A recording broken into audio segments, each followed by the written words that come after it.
Winter vernachten auf russische Felder. Wo kennt man sein Älter? Wo kennt man sein Älter? A Fädel an Autos, a skripende Schlitten, a Schlag auf a Schneite, und ich bin inmitten. Von unten in einzigen Winkeln blassen, noch läschen sich treuerig Hände passen. Dai da da da da, Ja da da da, ja da da da da.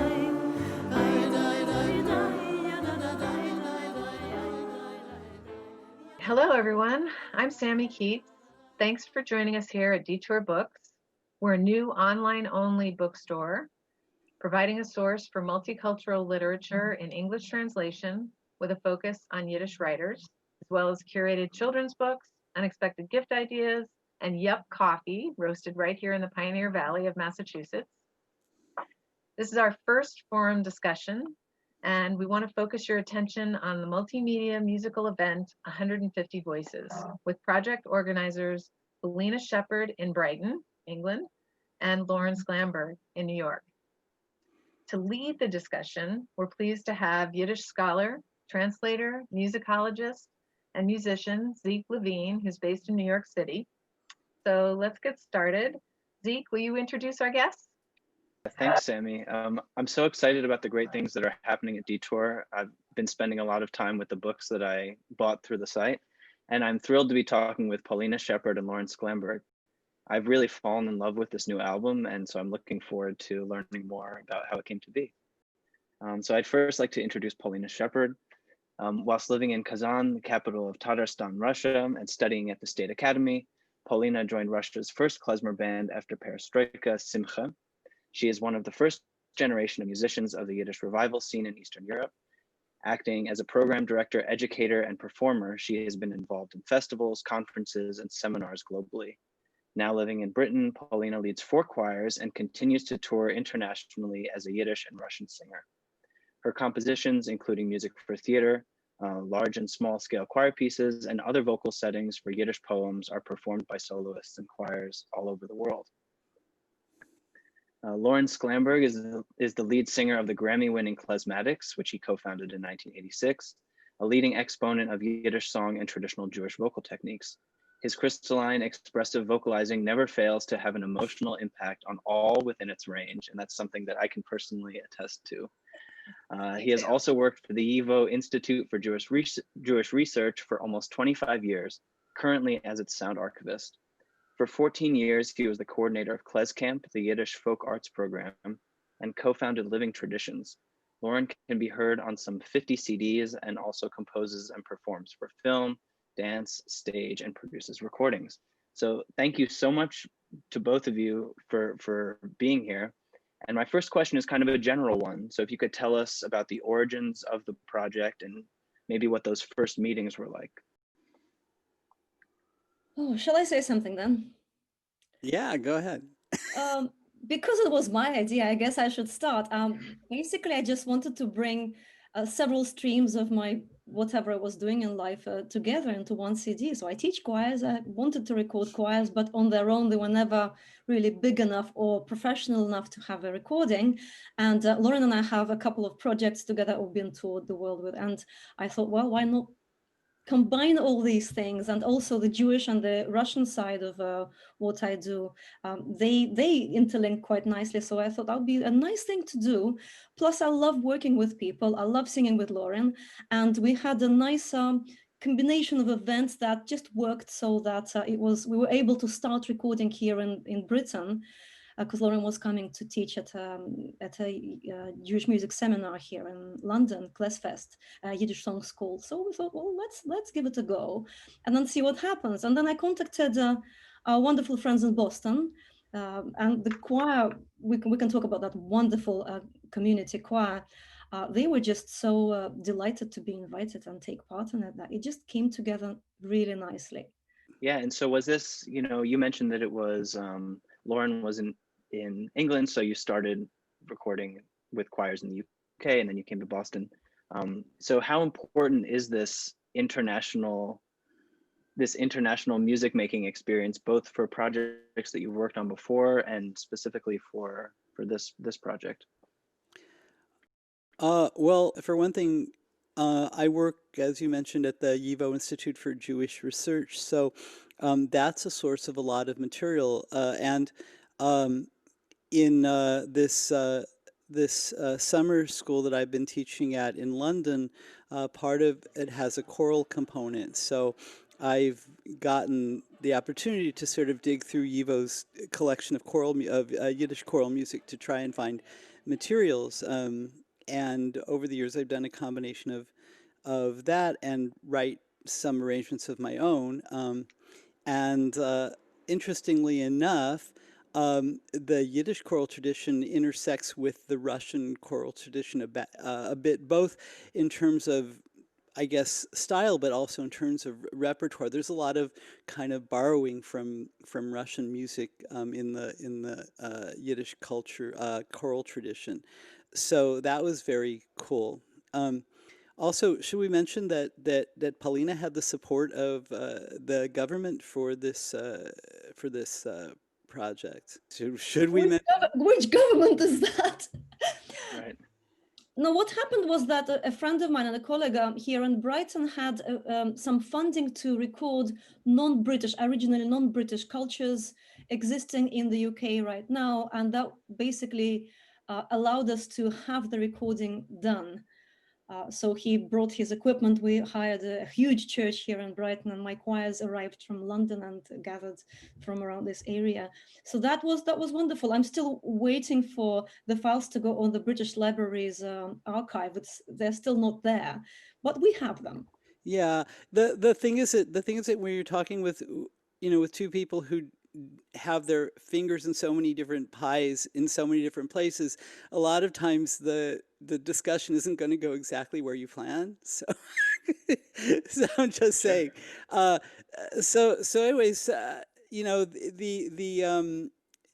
idea of combining all these choirs in different places was really, really, it was fortuitous that we did it, and that we did it when we did it, because shortly after, of course, we had the pandemic to contend with, and I was actually supposed to have gone to Spain to visit my son, and he got sent home. He was on a junior year abroad, actually.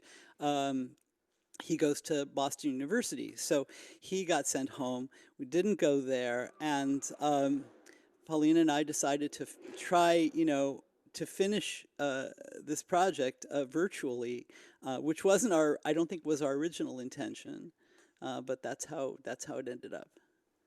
So when you talk about original intention, again, back to those first meetings, I mean, Yeah. what were you envisioning for this project? Well, like, were you going to take it on tour? Were you going to go around the world with it? Well, I think the idea still is that we have, a body of work, a repertoire that we can, give to local choirs any place, and they can learn it, and they can bring us. It's relatively inexpensive to bring two people, and we can, rehearse with them and put on a concert with them of this particular material.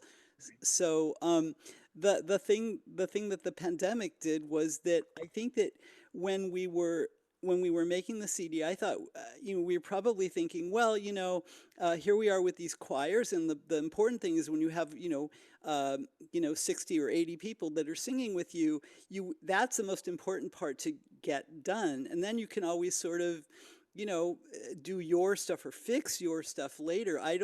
But then that wasn't possible anymore. So we decided, okay, let's make what we have work, and so we did. Right. And could you tell me a little bit more about the arrangements, about the arranging process, and particularly arranging for choir? You get some great sounds, some great textures out of the choir. So because it was just talk me some of that. It was logistically such a complex thing. What I decided to do with my choirs is to use the arrangements and the songs that my choirs already knew. And because Lorin has given me so much repertoire that I had taken both to my Yiddish choirs and to my Russian choirs, they knew a lot of songs that he gave me and that we sang in our other projects too. So there was a lot of common material already. So we decided to go with the most familiar things, certainly with my choirs here. So I slightly rearranged, slightly tweaked already existing choir arrangements, and we just stuck our duet verses somewhere in between and made it all work. And there was one improvised piece that was just improvised on the spot. The final song. Which one is that? Oh, the final song. Right. Right. It was kind of improvised. We had a few Right. different takes, and it was all like a wave of sound, like a big sound, I don't know, sea of sounds.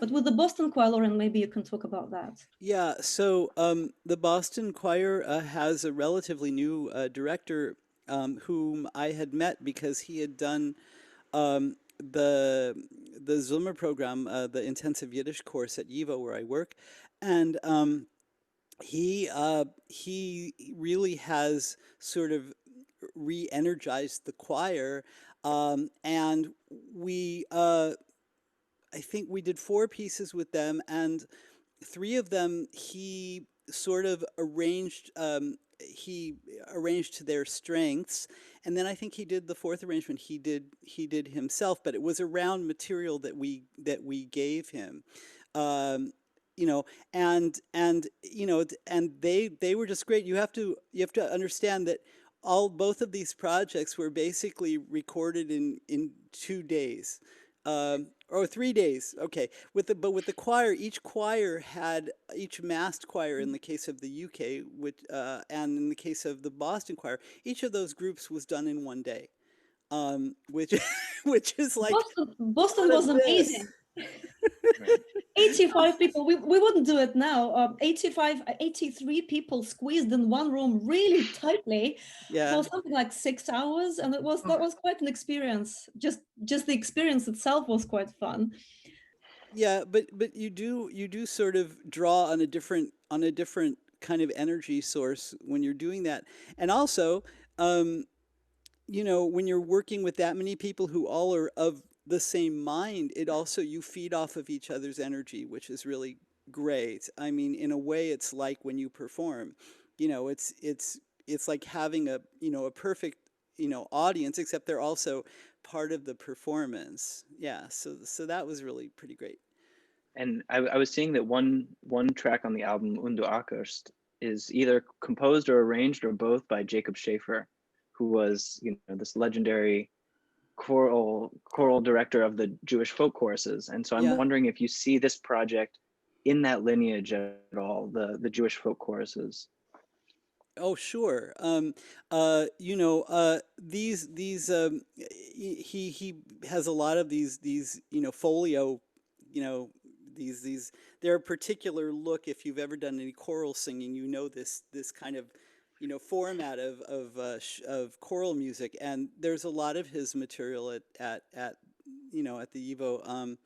But yeah, sure. I mean, I would say, well, especially the Workers' Circle chorus, or Besser Welt chorus, is definitely in that lineage. But I think really any chorus that's singing Yiddish music is part of it, because what are they going to draw on? You're going to draw on so much of the Yiddish choral repertoire is about freedom, and about people's rights, and about how good it is to do this or to do that, and to do it together. And so I think that if you have a Yiddish chorus, that by default you're probably going to be part of that tradition, whether you like it or not. Right. And do you sense that takes on those values that you just mentioned, take on sort of particular resonance in the last couple of years, politically, socially? Oh yeah. Well, I'm gonna get somebody in trouble. No, it's gonna get in trouble. I think that we were, that everyone was all pretty fired up. I mean, especially in Boston, and we were, doing, this Unduakerst and doing this Holly Near song in Yiddish. You know, those sorts of things. I think that, singing those songs at a time right now when people need that sort of reinforcement and reassurance, that there are people who are thinking like them and who are, who have everyone's best interests at heart. I think that, sure, I think that it definitely informed the performances that we have here. Right. And who did the translation for I Am Willing? That was Yuri Vedanyapin, Okay. who is a Yiddish professor at McGill University in Montreal. Yeah. Yeah, I thought that was beautiful. I mean, it was a beautiful arrangement, and it was so great to hear it in Yiddish. Thanks. He's done some other things that I've been involved with, and particularly another socialist, well, not socialist, but another human rights anthem that comes from Catalonia from the 1960s, that he translated into Yiddish. And in fact, the Besser Welt chorus does a version of that as well. Mhm. And since we're on the topic now of the arrangements for this track, or for this album, I was really interested in the mashup of Auf den Jam weht de Winterla and Von Wannen heeft sich Liebe. So I'm wondering if you could just talk about that. How you put those songs together. I mean, it works so beautifully on the album. But maybe if you could talk me through that process. Paulina's like, Lorin, your idea, go on. okay, yeah. So the thing is that I've been involved with a couple of things. I've been involved with the establishment of placing the folklorist Ruth Rubin's field recordings online. And so I've sort of been involved or aware of a lot of and listening to a lot of folk songs, traditional songs, in the process of my daily work at YIVO. I became aware of these recordings that were made by a family from Northern California called the Bluestein family, and the two parents of that family started their relationship as I think as camp counselors at Camp Kinderland, which was a Jewish camp, and two of the songs that they sang at that camp and that they talked to their kids, around whom they formed this old American old-timey band, were those two songs. And I sort of, in my mind, I sort of thought, well, why not put them together? So that's sort of where the idea of using those two songs came from. And of course, Polina and I, like, we have a really nice way of being able to intertwine our voices in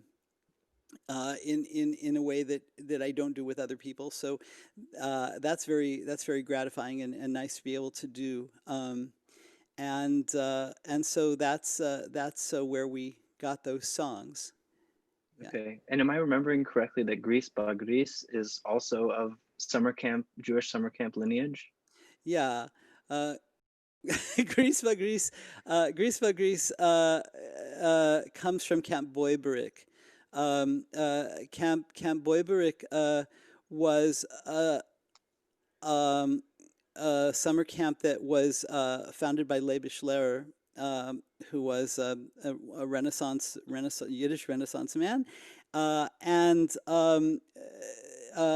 the music was.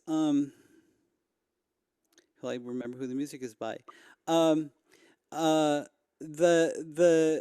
camp has its own repertoire of songs. And interestingly enough, the camp was a non-religious camp, but they would celebrate Shabbos, the Sabbath, and they had a repertoire of songs that were not religious in nature, but helped them,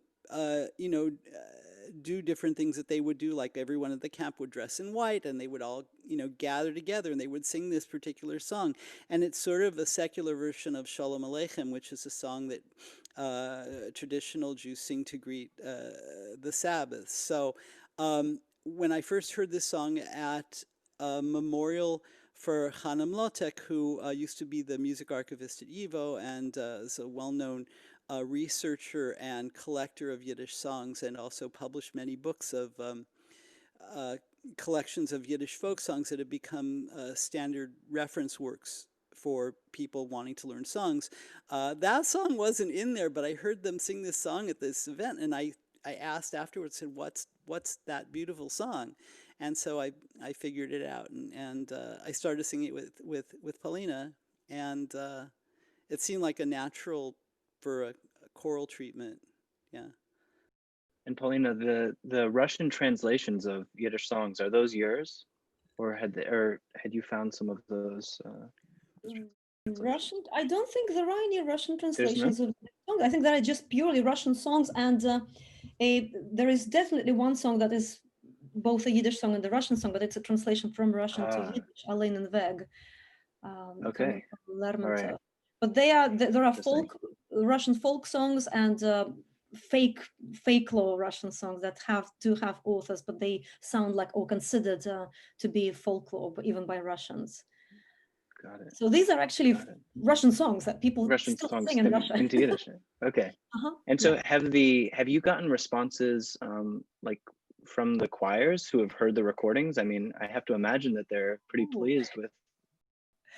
Well, just imagine my choirs are now on a long break, and we stopped in March, and we were supposed to carry on singing, and we were supposed to have the recording, the CD, the actual physical CD to have in our hands by the end of May.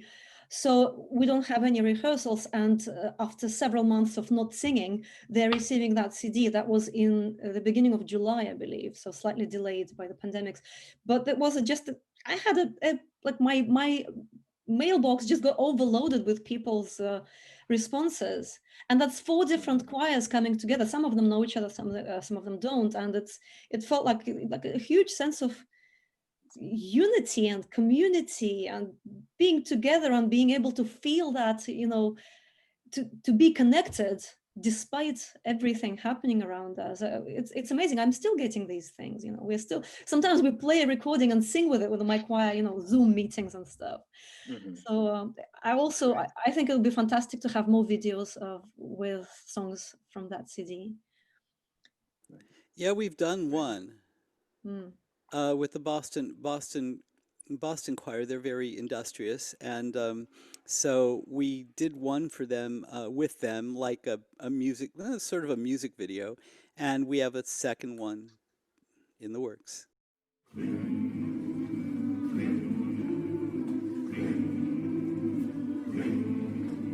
Man von Arbeit heute gewacht und erkennt ein größer Macht. Wenn der starker Hand nur will, stehen alle Räder still. Man von Arbeit heute gewacht. It's always, content is key in 2020.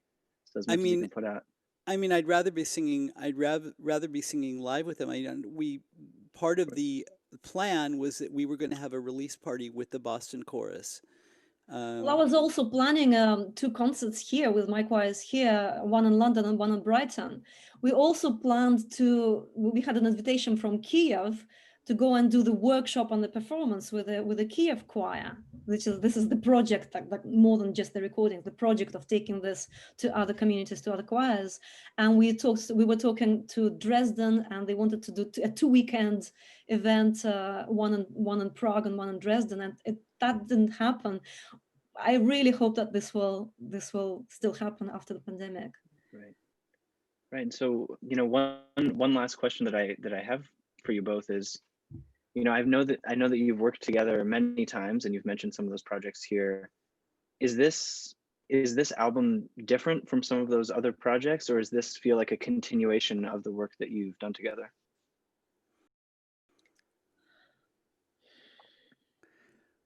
Well, it's kind of it's kind of it's kind of both, because we we made the arrangements around our duet singing, but we also included some just straight ahead duets of ours. Some things that we haven't, that we've been performing that we haven't gotten the chance to record. Uh, some things that were new, and and I mean, and yeah, I mean, I say it's a continuation, and yet going somewhere else with the two of us. So it's a little of both. Well, we've worked with choirs. We've shared choir gigs together, and True. the sharing of the repertoire as well. Lorin gave me lots of Yiddish song arrangements, and I think there are two arrangements that, like Svetlana and something else, is you started the arrangement, then I modified it for my choirs, and then we changed it for the recording. Specifically, this interesting modulation in one of the songs that just there's an overlap of keys and all that. So it felt like to me, it was like a nice continuation of these two, like the choir side of the duo side, this coming together. I actually say that if I die after the pandemic, this is the kind of the climax of my music career, because I bring everything together. Works for me, but hopefully it'll encourage some other events that I'd like us to take this music further. I'd like us to create on top of that. It would be nice to do more music with more people. It would be nice to combine more repertoire, maybe some other cultural influences as well. I think there's lots of things we can do. Yeah. We did a concert with the Kitka ensemble in the Bay Area, which is a whole nother kettle of fish, because they concentrate on sort of although they go a little bit of everywhere. Mostly their center is Balkan singing style, and so the opportunity to get to work with them was a lot of fun, because for me it's like I'm from Los Angeles originally, and I was involved in the the recreational folk dance scene. So I sort of come to it from that music from a slightly different angle, and that was really really fun too. Right. Great. Well, is there any words that you all have about the album? Anything that we haven't touched on here? Well, I would say that to me, like, music is one thing, one aspect of it. The project and how the logistics is another aspect, but the community aspect to me is really, really important, especially now. And I'm teaching groups online now. Actually, I teach a choir online now for the Workers' Circle. This is just ridiculous, but there's still some kind of there's some sense of singing together, even though we can't hear each other. And I think it's really, really important right now. And when we talked about human voices and this, like, hearing each other, or even just knowing that you're singing together with so many people at the same time, just that knowledge of not being on your own and sharing some energy, because it's not just the text, it's more than that, is amazing. And I think that projects like this are really important. And in a way, it's really sad that it came out during the pandemic and we weren't able to have all these CD launches. But on the other hand, I think it's great that we got it done, and that we can now, let people hear it, let people connect in that way. Definitely. All right. Well, thank you both so much. The album is incredible, and I'll pass it back to Sammy for some final thoughts. Yeah, so thanks, Zeke, for hosting our discussion. Really appreciate it. And thanks to you, Polina and Lorin, for taking the time to be with us today.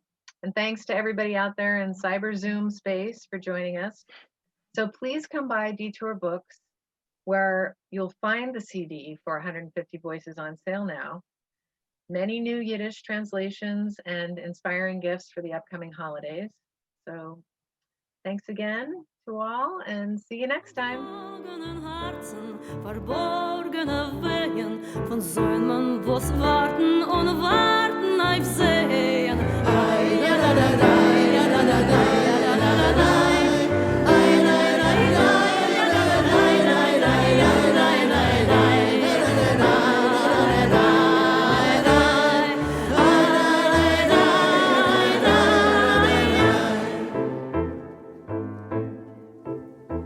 In Wintervernachten auf russische Felder, wo kennt man sein Ernte, wo kennt man sein Ernte?